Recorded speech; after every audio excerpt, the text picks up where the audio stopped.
ሃይ ጓደኞቼ እንዴት ናችሁ? ደህና ናችሁ? እኔ ከቲክቶክ አንድ በጣም የታዘብኩት ነገር ስላለ ነው። እሱ ምንድነው? ሁላችንም የተለያየ መልክ አለን። ስለዚህ አንዳንዶቻችሁ ወንዶችም ሆነ ሴቶቹ ማለት ነው በሰው መልክ ላይ ሙድ መያዝ ልክ ሰው ራሱን እንደፈጠረው አይነት ነገር ማለት ነው። አንድ እውነት ልንገራችሁ፣ ቆንጆም ሆኑ ማስጠያም ሆኑ አካለ ጎደሎም ሆኑ ማንኛውም የሰው ፍጡር በሙሉ በእግዚአብሔር አንድ ነው።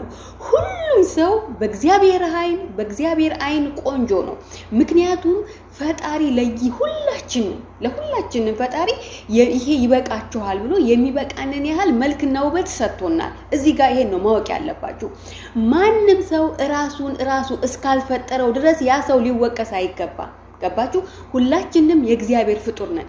ይልቁንስ ያን ሰው በመልኩ በማንነቱ በምትሳደቡ ሰዓት እግዚአብሔር ጋር እየተጣላችሁ ነው። ምክንያቱም ያ ሰው የእግዚአብሔር ፍጡር ነው። እግዚአብሔር ደግሞ የሚበቃውን ያህል ሰጥቶታል። ስለዚህ ሁላችንም እግዚአብሔር በሰጠን ነገር ማመስገንና ባለን ነገር መኩራት ነው እንጂ ያለብን ሁላችሁም እየተነሳችሁ በሰው ሙድ በሰው በመልኩ ላይ ሙድ መያዝ ተገቢ አይደለም።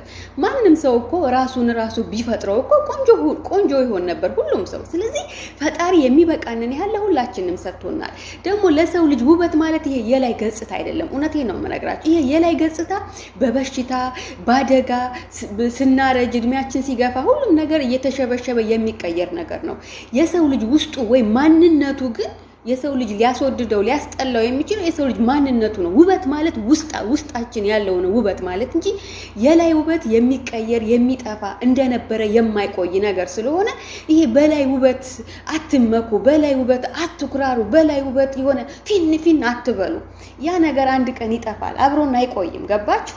ስለዚህ ሁላችንም በዚህ ምድር ላይ የሚኖር ሰው በሙሉ በፈጣሪ አይን ቆንጆና ውብ መሆኑን አትዘንጉ።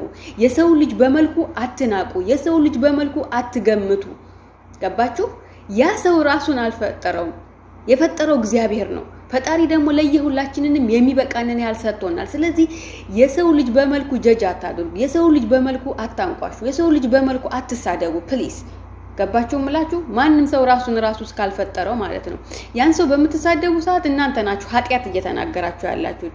ያን ሰው በምትናገሩ ሰዓት ፈጣሪ ጋር እየተጣላችሁት ያላችሁ እራሳችሁ ናችሁ። ገባችሁ?